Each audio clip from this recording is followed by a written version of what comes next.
Donc, le titre du message ce matin, c'est Prêt pour la mission. Donc, si vous voulez bien, on va tourner dans un livre merveilleux, le livre de la parole du Seigneur, on va tourner dans le livre de Jonas, au chapitre 1.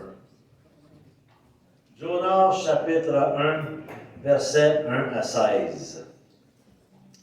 La parole de l'Éternel fut adressée à Jonas, fils d'Amittai, en ces mots. Lève-toi, va à Nénive, la grande ville, et crie contre elle, car sa méchanceté est montée jusqu'à moi.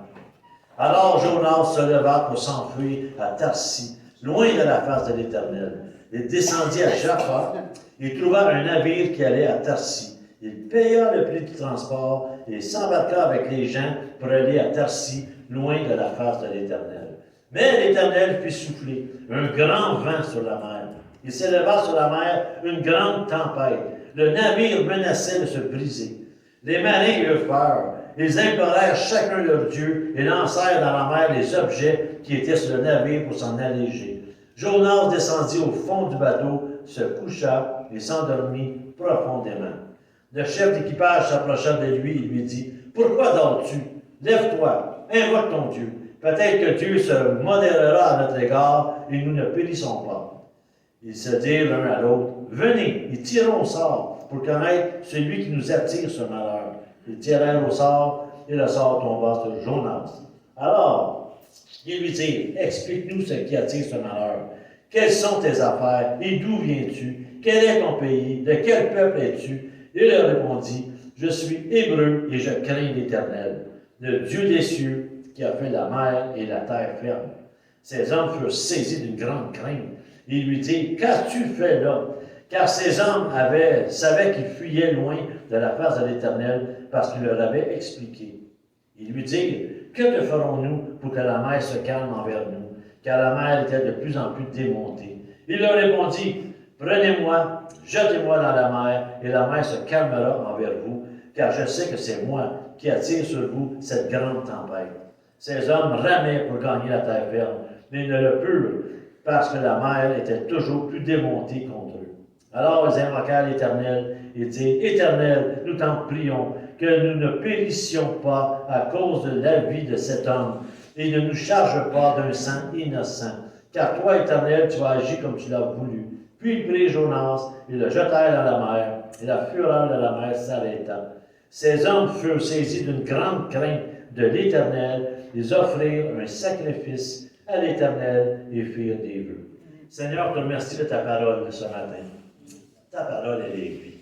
Seigneur, ta parole est remplie d'exemples parce qu'encore une fois, ton Saint-Esprit nous parle ce matin. À travers la vie de cet homme, Seigneur, il a un message qui est puissant. Puissant, Seigneur, ça fait presque quasiment 3000 ans qu'on a entendu ce message-là. Puis encore aujourd'hui, il vient parler à nos cœurs. Seigneur, ce n'est pas une fable, ce n'est pas quelque chose qui n'existe pas, parce que toi-même, Seigneur, tu en as parlé dans le livre de Matthieu. Toi-même, Seigneur, tu as dit que le Jonas a bel et bien existé. Alors, Seigneur, ce matin, viens nous enseigner par ta parole, viens nous enseigner par ton Saint-Esprit à comprendre le message que tu veux nous enseigner au nom de Jésus. Amen. Amen. Amen. Donc, on regarde ici la différence qu'il y a avec les autres prophètes. Jonas, habituellement, un prophète a fait beaucoup de messages. Et puis, un prophète va parler, comme Élie, va dire beaucoup de choses au nom de Dieu. Bon, on voit bien des choses arriver. Tandis qu'ici, Jonas, c'est sa vie qui est un message. La vie de Jonas, c'est ça qui va faire un des plus grands messages de tous les temps. Je parle dans les prophètes, parce que c'est pas simplement des mots, mais il s'est passé des choses que quand le monde le regarde, peut connaître la grandeur et la puissance de Dieu. Jonas, c'était un homme qui était important. C'était un homme que, écoutez, là, il y avait une grande, comment je pourrais dire, une renommée incroyable, parce que Jonas, par le passé, là, je ne sais pas combien d'années avant, mais il avait parlé, on voit ça dans le 2e livre de Rois, alors qu'il avait parlé, par sa prophétie, qu'il avait dit, donc Israël avait eu une grande libération. Donc on voit que Jonas était un prophète aimé de Dieu, mais aussi c'était un prophète qui était aimé des hommes. Parce que quand il disait quelque chose, l'affaire qu'il avait dit, c'était vraiment arrivé. Dans le 2e livre de Rois 14, 25 à 27, je vais vous le lire, je vais vous le lire, 2 Rois 14, 25 à 27, ça nous dit, on parle du roi, le roi Jéroboam qui était là. Il rétablit la frontière d'Israël depuis l'entrée de Hamath jusqu'à la mer de Araba, selon la parole que l'Éternel, le Dieu d'Israël, avait annoncée par l'intermédiaire de son serviteur, le prophète Jonas, fils d'Amittai de Gath-Hépher. Car l'Éternel avait vu la très cruelle humiliation d'Israël. Il n'y avait plus personne qui retienne, et plus personne qu'on relâche. Nul ne venait au secours d'Israël. Or, l'Éternel n'avait point parlé d'effacer le nom d'Israël de sous le ciel. Il les sauva par la main de Jéroboam, son fils. Donc, on voit que Jonas, alors que l'histoire arrive ici, il a déjà une réputation. C'est déjà, pour le monde, c'est un gars, c'est un homme de Dieu, c'est un prophète, puis il obéit, puis il arrive des choses. Donc, c'est pour ça que quand il commence, on parle dans le livre de Jonas, puis tout de suite, on va l'appeler Jonas, fils d'Amittai. Donc, quand on dit habituellement un prophète et un nom, puis on dit fils de, ou mettons fils de telle personne, ça veut dire que c'est un personnage qui est important et respectueux. C'est quelque chose qui dit que, trompez-vous pas, tel fils, il vient de telle personne. C'est comme venir affirmer un peu que c'est un personnage important. On peut vous donner un exemple un peu. Je peux dire que, mettons, dans le monde qu'on connaît aujourd'hui, si on parlerait de Justin, mais personne ne dit, ouais, Justin, ouais, puis, ouais, mais Justin, fils de Pierre, les gars, oh! Là, on sait c'est qui. Ça met comme un poids, comprenez-vous? C'est pour ça que, dans le temps, c'était pareil. On nommait un nom, mais quand on dit fils de, là, ça venait tout de suite d'être important. Donc, ça, le livre de Jonas commence, fils de Amittai, comme ça, et puis, il dit des mots. Donc, il soit quelque chose, il soit une mission. Un des points, le premier point que je vais apporter avec vous ce matin, c'est la mission, c'est la volonté de Dieu. Dieu, là, ne s'occupe pas juste des nations, ne s'occupe pas des autres, juste à partir du Nouveau Testament. Longtemps, dans l'Ancien Testament, Dieu parle d'évangéliser des nations. Dieu parle des ennemis, de les amener à connaître le Seigneur et toutes ces choses-là. Ce n'est pas juste dans le Nouveau Testament. Tout le monde pense parfois que l'Ancien Testament, c'est Israël seulement. Puis après ça, le Nouveau Testament, là, c'est les chrétiens maintenant. Non, dans l'Ancien Testament, Dieu se souciait autant des âmes qu'il se soucie aujourd'hui, ou dans le Nouveau Testament, autant des âmes. Donc, c'est malheureux, si on regarde le contexte dans lequel Jonas est écrit, c'est un contexte que le monde s'était éloigné de Dieu. C'était un contexte que le monde, les promesses de Dieu s'étaient comme rendues loin. Ça fait longtemps qu'ils attendaient. Il n'y avait plus grand-chose, puis il y avait des foutus Assyriens qui étaient après eux autres. Les Assyriens, c'était un peuple qui était au nord. Eux autres, c'était un grand peuple qui vraiment écrasait les gens alentour, surtout les gens d'Israël. Puis le monde n'aimait pas les Assyriens.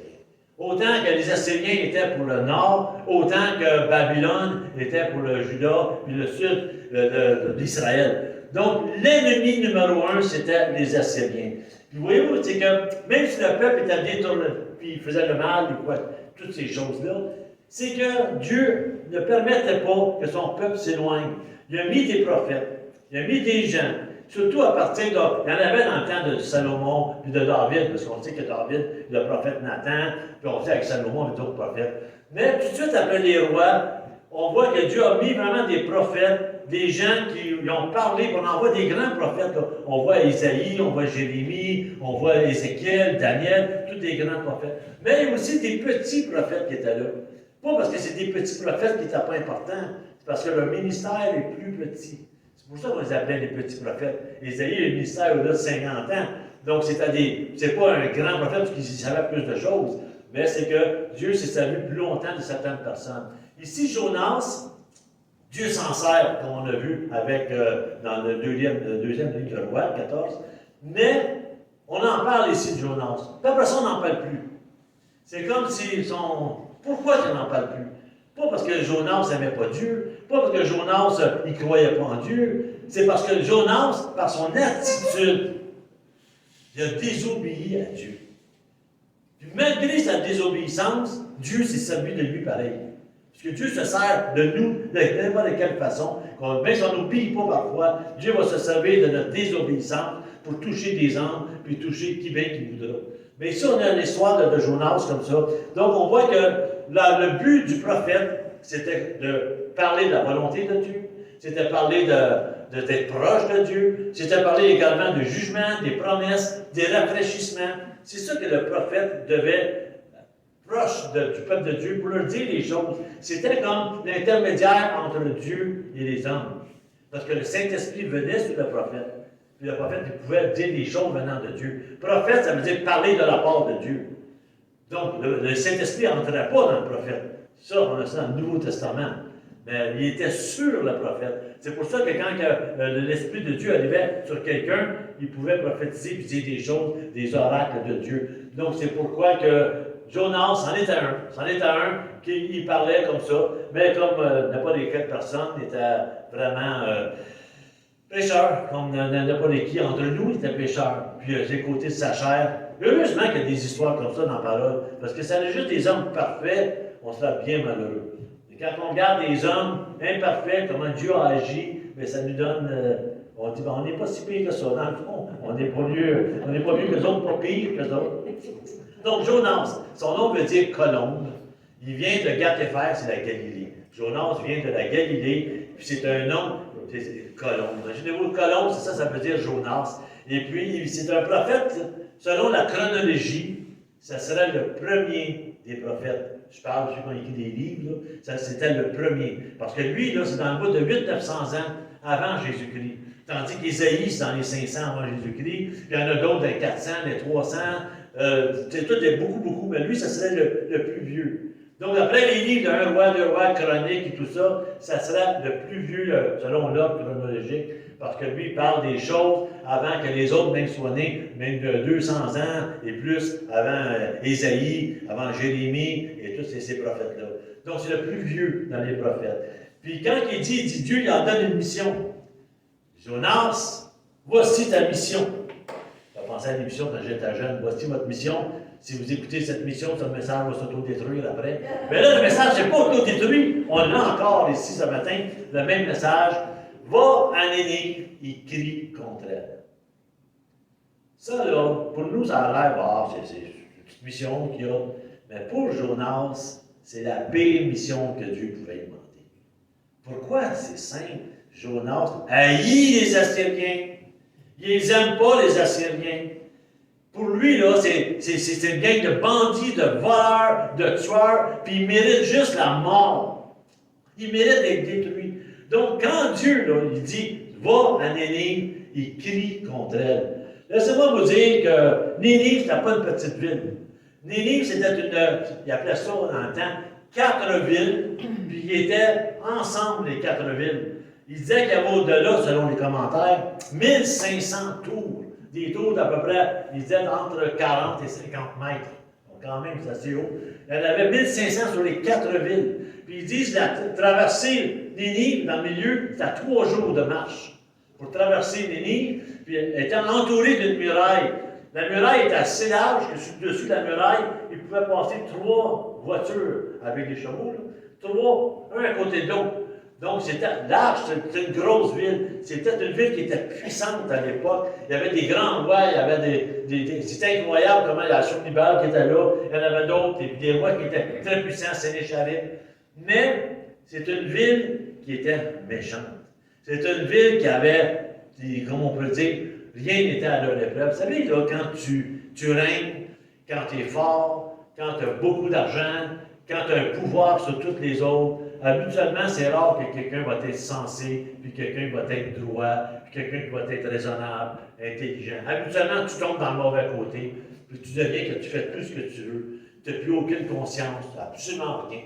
Donc, quand on parle de méchanceté, quand on parle de dérèglement, quand on parle de sexualité, on parle de toutes sortes de choses, c'était vraiment, là, les Assyriens, ils faisaient peur à tout le monde. Puis en plus, ils venaient chez Israël, puis ils leur tapaient un peu la nez, puis ils faisaient bien des choses, ils venaient voler leur école, puis toutes sortes de choses. Donc, c'est pour ça que quand Dieu dit, va à Nénive, il crie contre elle.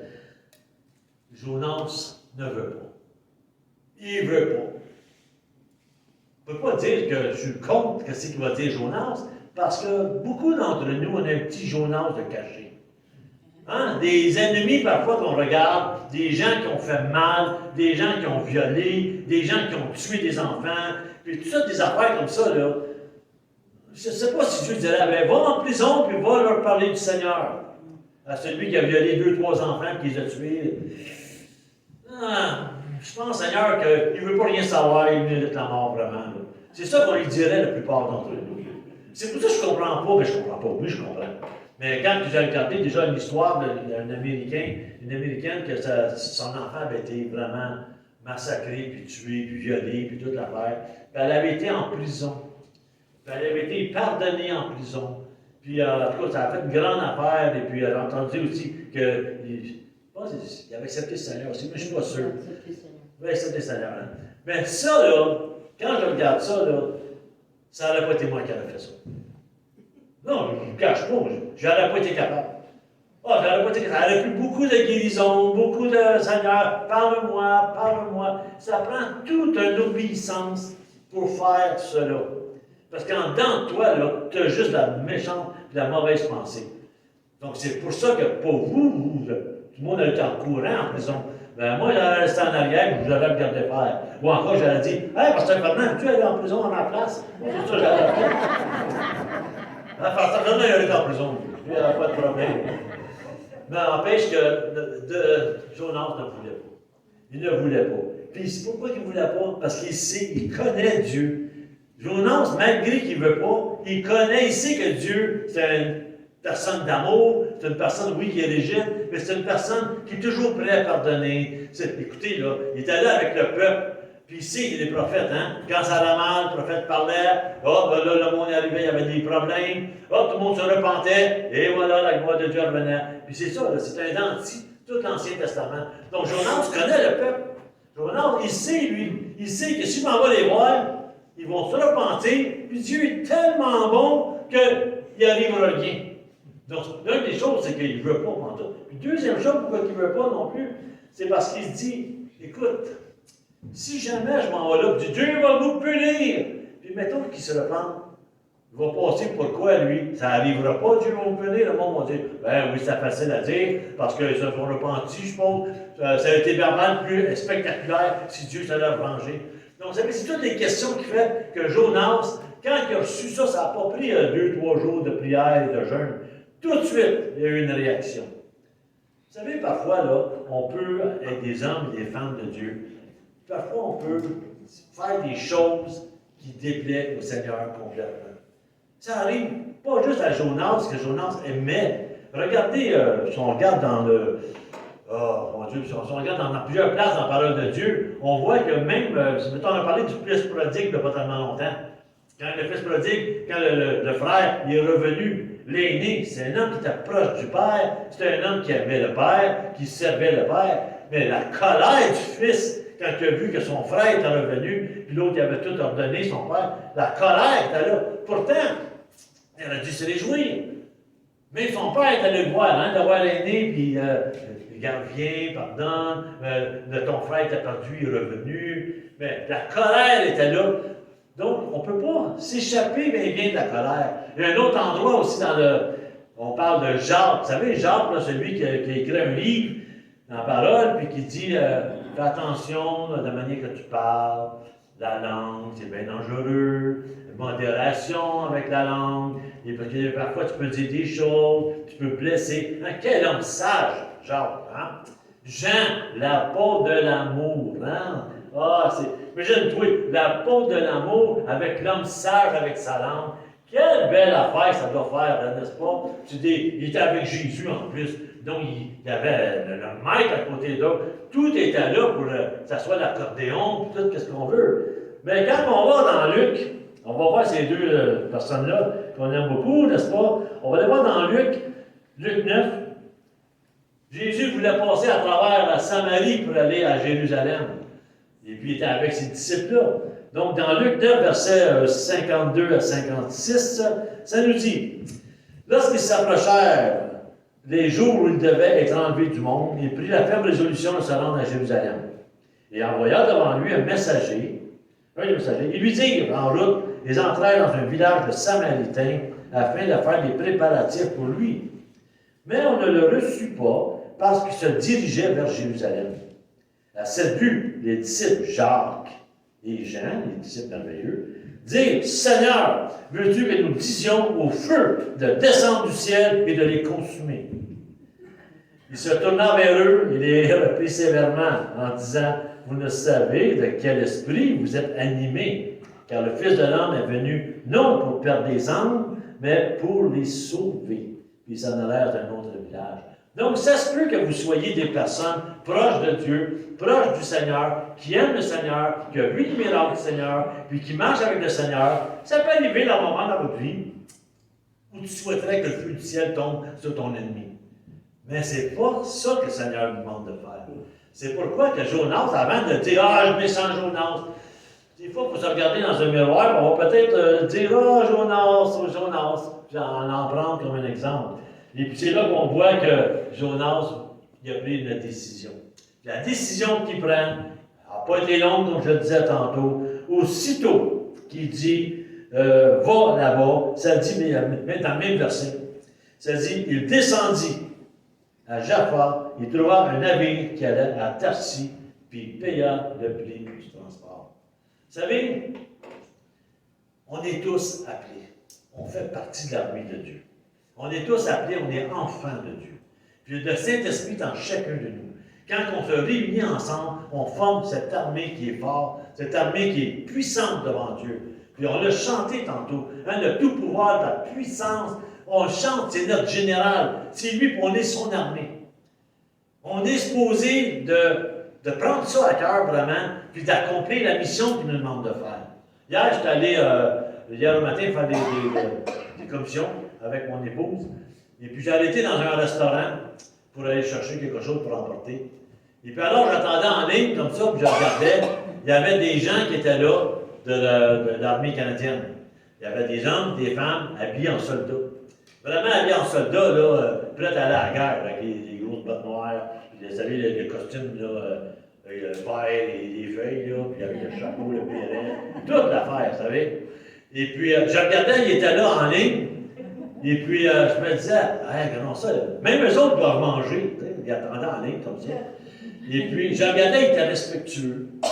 Respectueux, les gens qui étaient là, vraiment respectueux de la caissière. Tout. Tu sais, elle a pu, là, vraiment, tu sais, regardez-moi, je suis bon, je suis fort. Non, non. Et puis, entre eux autres, là, on les regardait, là, ils se moquaient pas d'eux. Ils murmuraient pas entre les autres. Ils se respectaient les uns les autres. Puis quand je regardais ça, moi je me suis dit, ça c'est des vrais. Ça c'est des vrais, pourquoi? Parce qu'ils sont là, ils ont répondu à l'appel, ils sont en mission, même s'ils ne sont pas à la guerre là, mais ils sont quand même, on le savait qui étaient. On les regardait, puis le monde qui était là, tout le monde les regardait. Ils les examinaient. Laissez-moi vous dire, là, les enfants, les grands, ils les examinaient. Mais personne ne riait d'eux. Tout le monde trouvait, wow, eux autres, ils sont sérieux. Eux autres sont là pour nous protéger. Eux autres sont là, c'est des vrais. Tu sais, puis tout le monde, avec la guerre qui se passe, puis toutes ces choses-là, le monde les respectait. Moi, je me dis, c'est comme ça que les gens devraient voir l'armée du Seigneur. C'est comme ça, les gens, qu'on sort d'ici, lorsqu'on s'en va se promener, que les gens nous regardent, puis nous voient prêts pour le combat, engagés dans l'armée du Seigneur, qui se respectent les uns les autres, qui ne murmurent pas les uns les autres, puis qui se lèvent ensemble pour une cause, c'est gagner la mission que Dieu nous a confiée.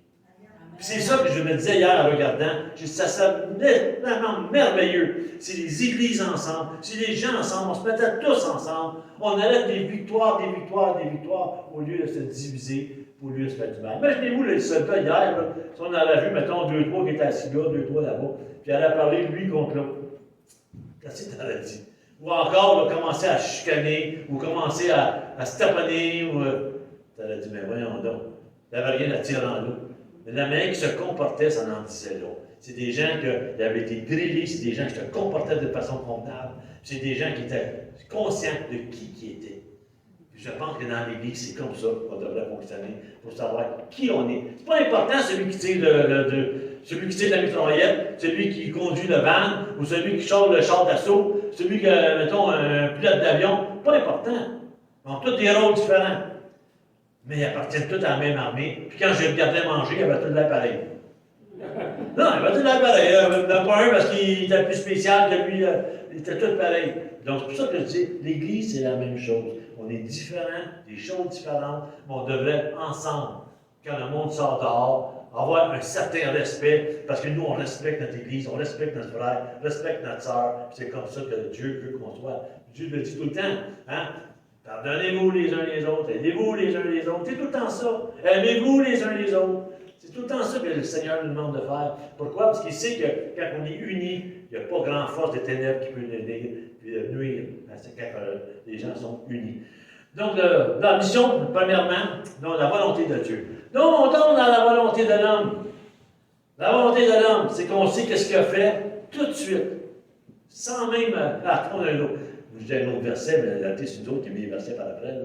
Mais tout de suite, sans réfléchir, il s'est reviré de bord. Dieu a dit, va par là, va t'en aller. Aussitôt qu'elle dit ça, il s'est viré de bord, puis il s'est en allé par là. Il a marché 55 km.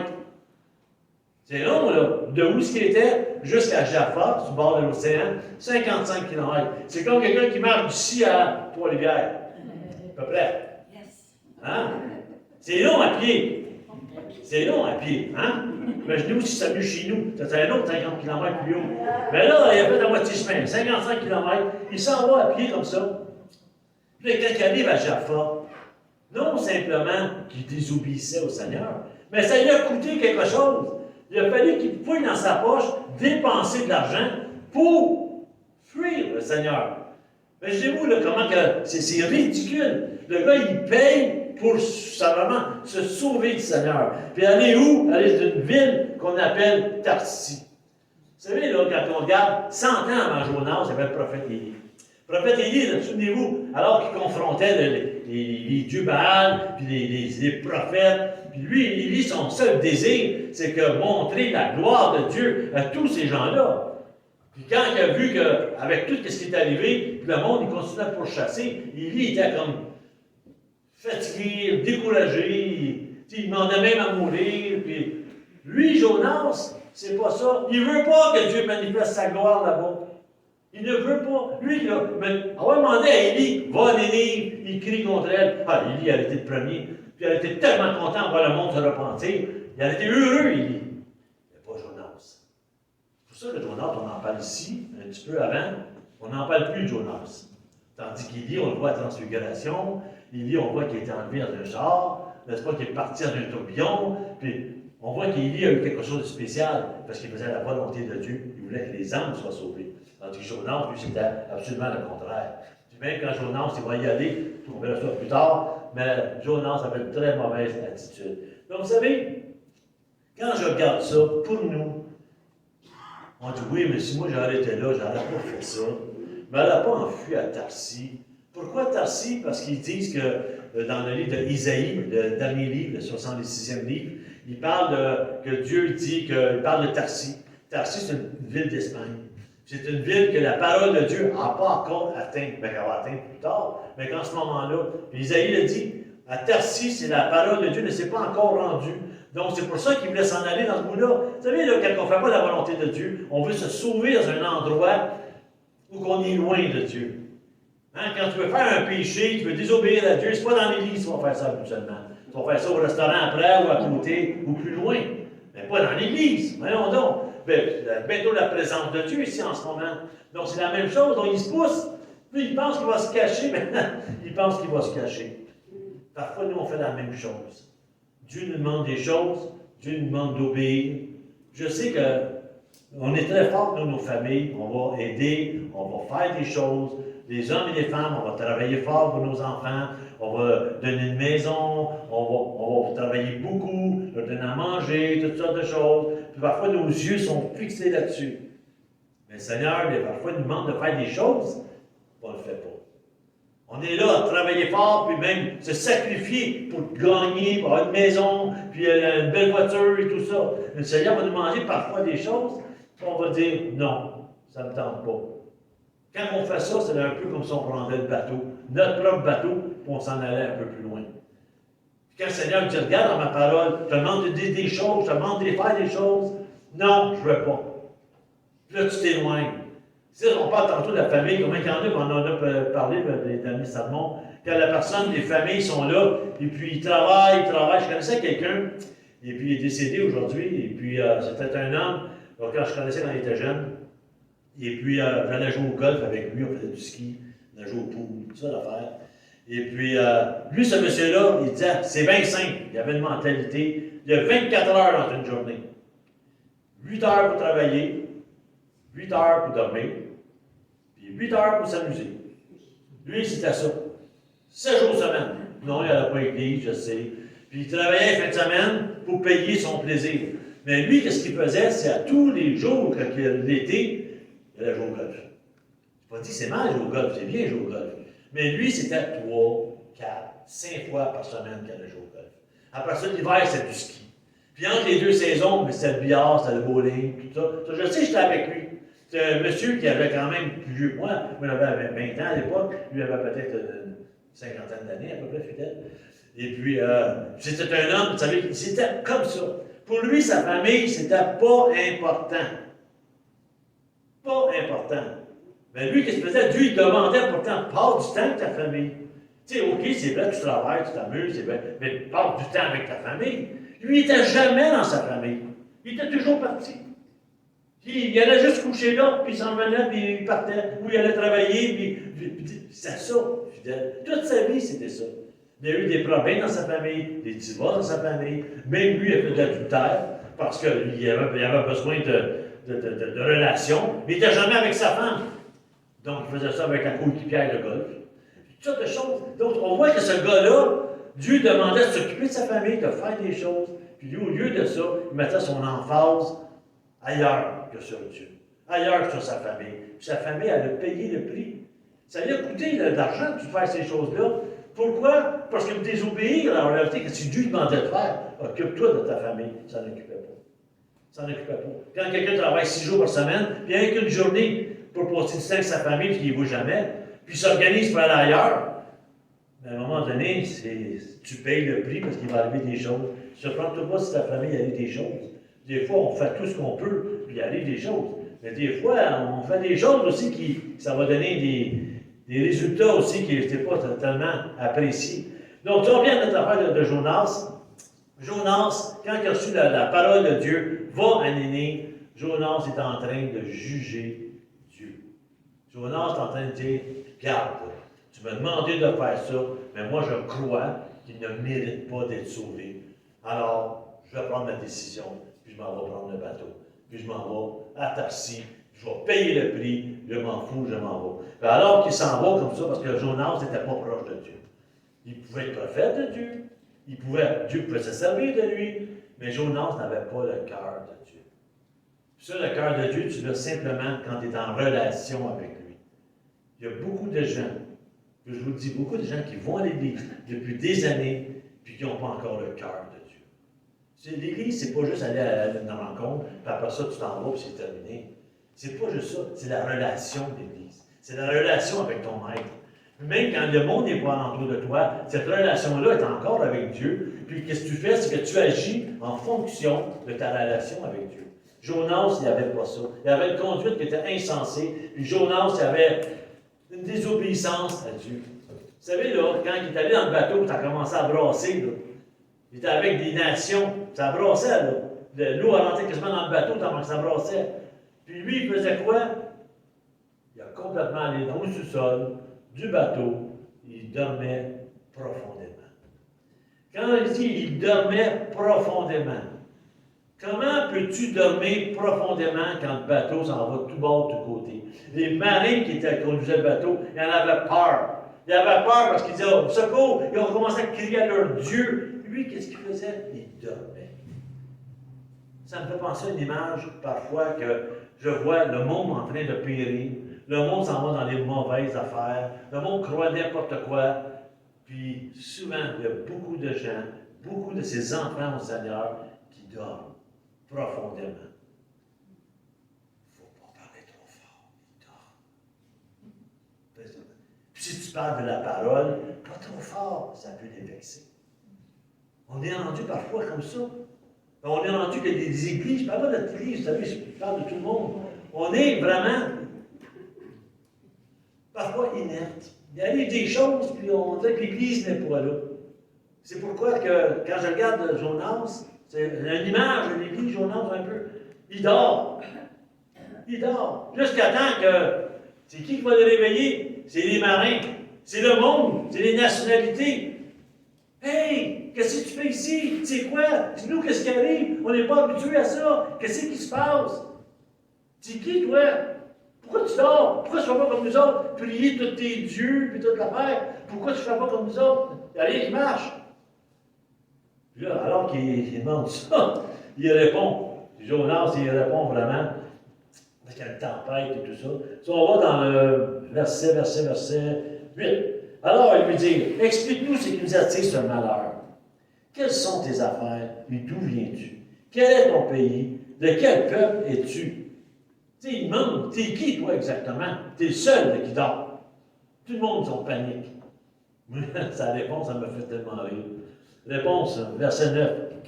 Je suis hébreu, OK? Et je crains l'Éternel. Mais si tu crains l'Éternel, comment ça te fait que tu te pousses de lui? Tu sais que c'est lui qui a créé le ciel et la mer. Tu vas le dire plus tard, à ces marins-là. Je crains le Dieu d'Israël, celui qui a créé le ciel et la mer. Mais si tu le crains, pourquoi tu fais ça? Si tu as peur, pourquoi tu désobéis à Dieu? Si tu as peur que Dieu arrive, puis ça passe, puis donne une tape sur le nez céleste, pourquoi tu désobéis à Dieu? Tu sais, c'est comme un non-sens. Puis là, bon, Jonas, il commence, là, puis il est là, et puis alors que les autres criaient à leur Dieu, ça ne fonctionnait pas. Donc Jonas arrive, il dit, écoutez, je vais vous donner vraiment la grosse affaire. Même les malins, ils disent, qu'est-ce que tu as fait là?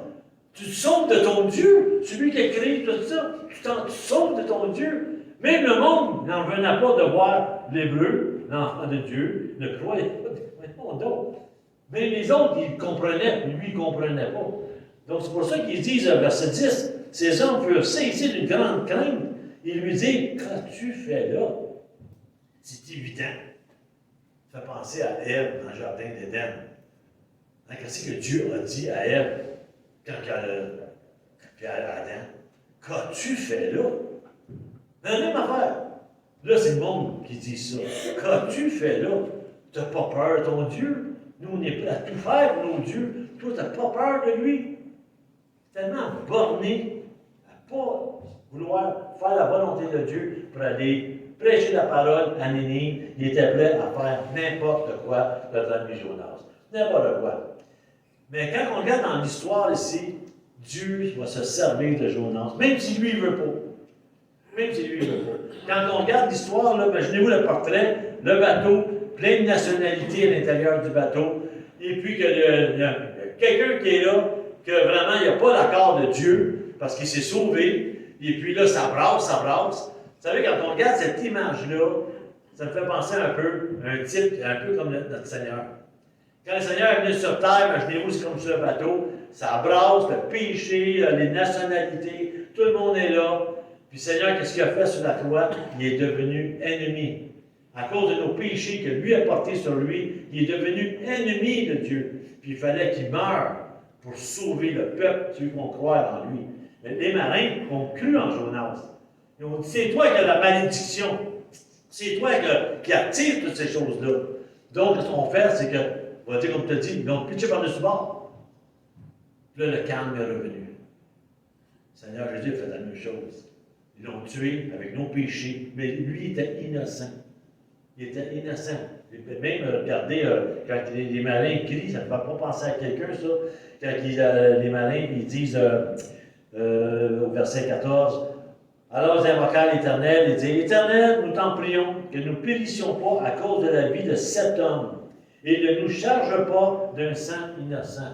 Ça ne va pas penser un peu à Ponce Pilate, hein, quand il s'est lavé les mains, puis il demandait de ne pas l'imputer, qu'est-ce qu'il était pour faire en ce moment.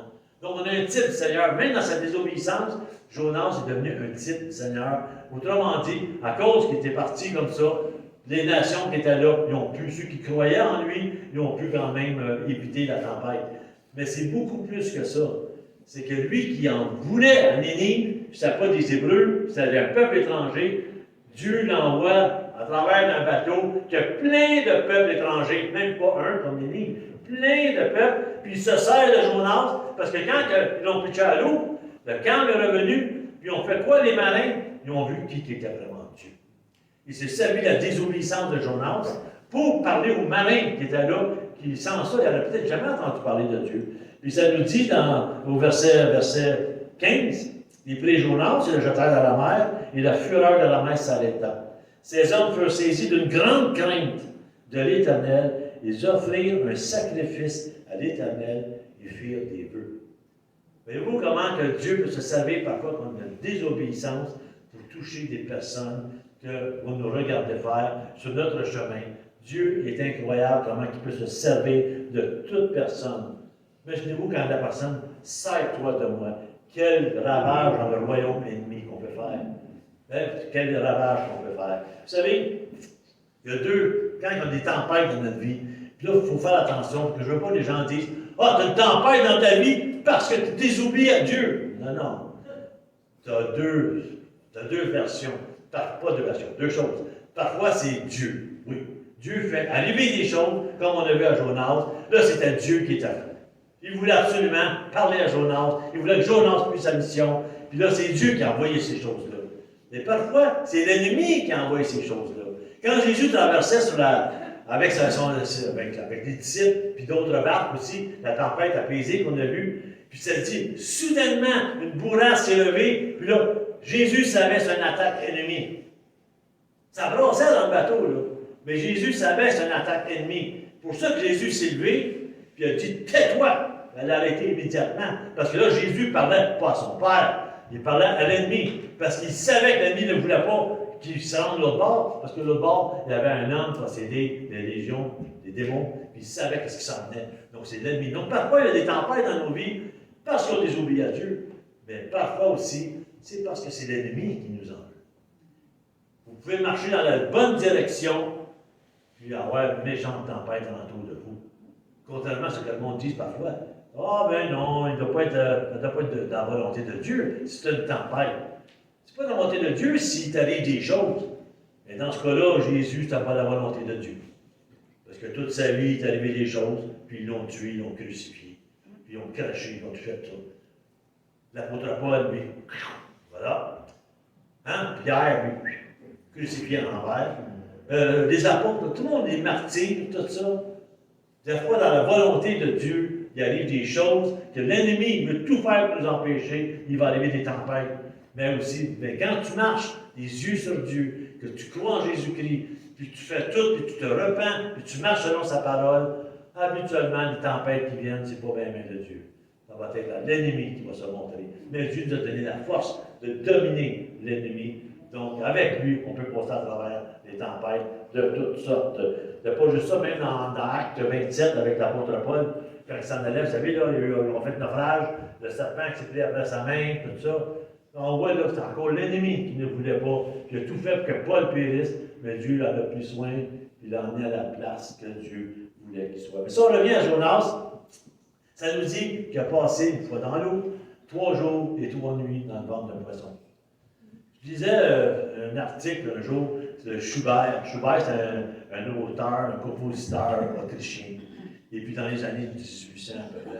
Il est allé faire un tour à Jérusalem. Puis alors qu'il est allé faire un tour à Jérusalem, en Palestine, ça dit pas, ça dit en Palestine, il est allé faire un tour là-bas. Et puis on a vu un poisson en la mer Méditerranée, c'est un genre de requin blanc, qui avait envalé un homme. Il était à l'eau, le requin a envalé un homme, puis le bateau a lancé un boulet sur le requin, puis en recevant le boulet, l'homme était éjecté, c'est comme si le requin avait vomi l'homme. Et puis, tu sais, quand tu regardes ça, tu te dis, ouais. Mais ça dit que l'homme était très blessé à cause des dents de requin, naturellement, il était très blessé. Mais une fois qu'il était rétabli ses blessures, il avait empaillé le requin, puis il faisait le tour de partout en Europe et tout ça, avec le requin empaillé, pour montrer que l'histoire de Jonas était vraie. Je ne sais pas si c'était vrai ou si c'était un arnaque, cette histoire-là, mais une chose qui est sûre, c'est Jésus en parle. Jésus, dans Matthieu, en parle de Jonas. Donc, si Jésus parle de Jonas, je ne sais pas celui qui va dire Jésus est un menteur, ou Jésus ne sait pas ce qu'il dit. S'il en parle, pour ça l'avoir existé, je ne sais pas comment il a fait, de quelle façon. Mais dans Matthieu 19, Matthieu, non, peut-être. Oui, c'est ça. Dans Matthieu. C'est 12. 13. En tout cas, je vais y revenir, marcher quelque part. Il y a tellement fait de choses un peu partout dans la parole. Mais n'empêche que c'est ça. C'est ça, c'est que là, en ce moment, qu'est-ce qu'il fait? Il est dans le poisson, Jonas. Alors qu'il est dans le poisson, quelle brillante réaction qu'il y a eu. Imaginez-vous, dans l'intérieur d'un poisson. Ça sent bon, le poisson. T'es là, il me semble que tu dois sentir tes péchés plus, tu sais. Et puis, ça doit être vraiment dégueulasse. Ça nous dit dans la parole, quand tu vois dans Jonas, qu'est-ce qu'il fait? Bien, aussitôt qu'il fait intervenir un poisson, verset 2, chapitre 2, verset 2, ça dit que Jonas, dans les entrailles du poisson, il pria l'Éternel, son Dieu. Il était à peu près temps. Il était à peu près temps. Il pria l'Éternel, son Dieu. Ça dit que Dieu parla au poisson, puis là, toute la prière, on n'est pas là le matin, mais que Dieu parla au poisson, puis le cracha, ou à la place qui était partie. C'est-tu frustrant?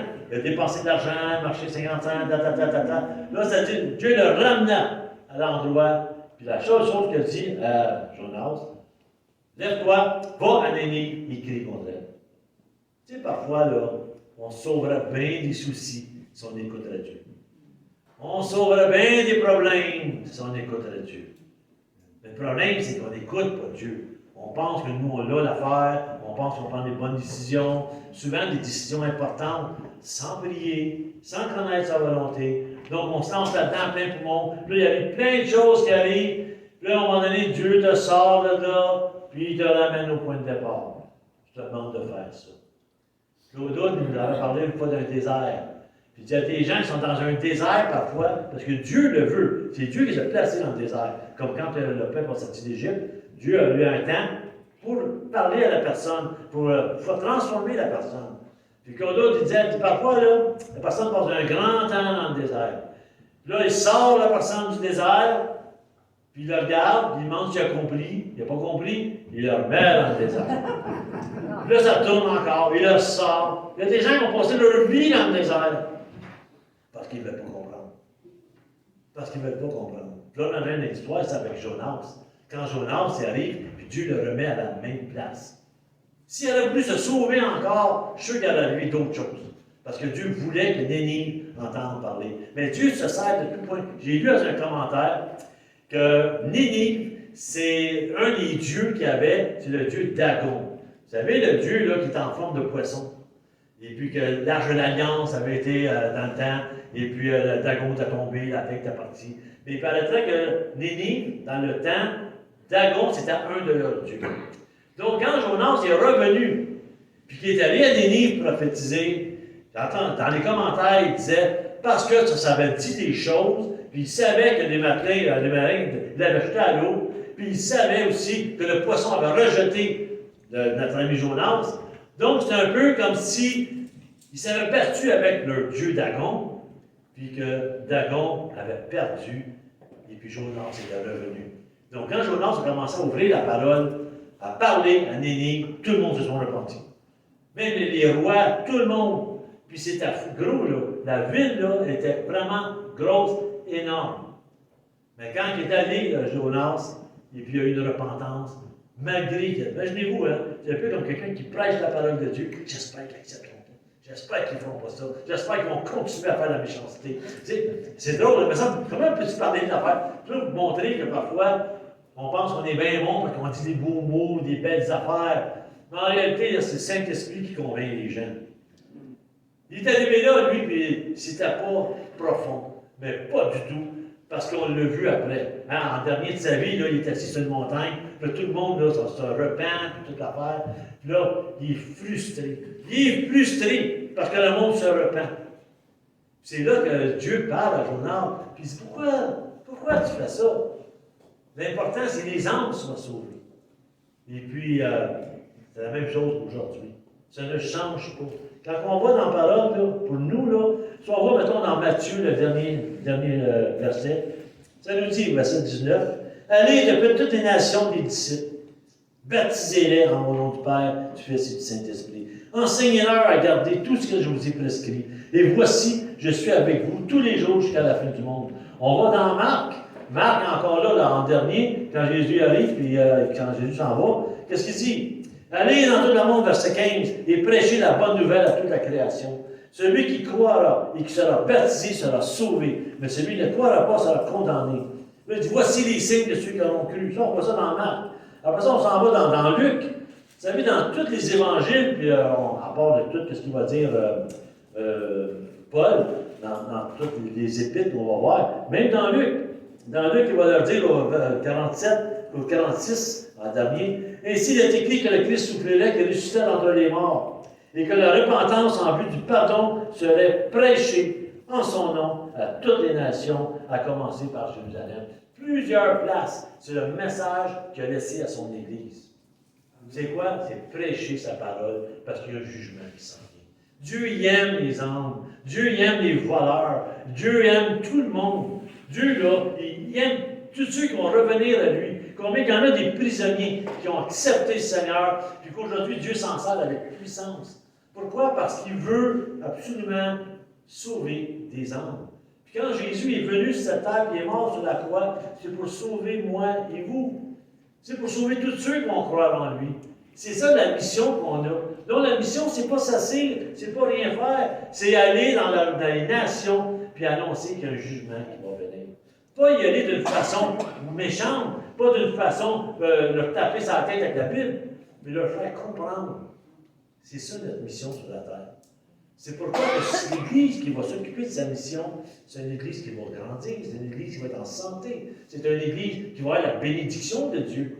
Parce qu'on est en train de faire ce que Dieu nous demande de faire. Donc Jonas, en terminant, c'était un serviteur de Dieu. Mais un serviteur de Dieu avec la chair. Un serviteur de Dieu, il aimait Dieu, mais faire des choses qu'il aime faire. Tu sais, aller dire, voici au roi, tu vas gagner la bataille, telle chose. Ça, c'est le fun. Là, tu vois, il arrive une bataille, puis le roi gagne. Vous l'avez dit, n'est-ce pas? Ça fait orgueilleux, ça fait wow.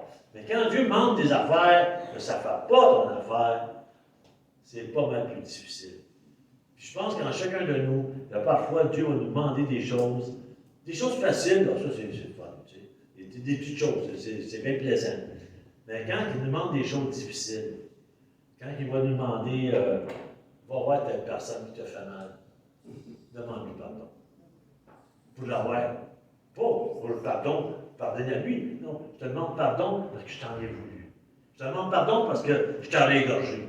Mais maintenant que le Seigneur, j'aimerais mieux t'embrasser que t'égorger. Non, mais tu sais, pardon pour ça. Ou encore, plein de choses. Si le Seigneur dit, regarde, tu as un œil sur la femme ou sur le mari du voisin.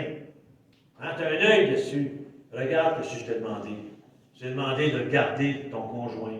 Homme, femme, respectable, parle, hey, viens te réconcilier. Laisse pas la colère t'envahir avant que tu t'endormes. Va te réconcilier avec ton époux. Mais tu le fais pas. Ça ne tente pas, moi. Je l'aime plus. Hein? Je l'aime plus, cette personne-là. Oh, attends un peu avant de dire que tu l'aimes plus. Pourquoi? Dieu t'a uni avec. Fais attention avant de prendre des décisions. Je sais qu'il y a des fois que c'est comme sans force, il y avait des choses d'un bord ou de l'autre.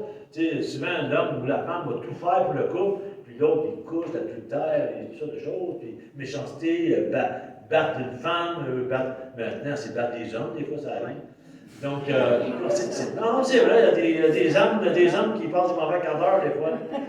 Et puis, si j'en ai vu, mettons, je ne sais pas, le mari de la soldat que j'ai vu hier, soldat marche comme ça, là, madame, monsieur soldat, il faut son mari d'être soumis. Non, mais quand on regarde toutes ces choses-là, des fois, Dieu va nous demander des choses difficiles, des choses que ça ne fera pas dans l'affaire. Pourquoi? Parce que parfois, on regarde en nous des choses qui ne sont pas guéries encore.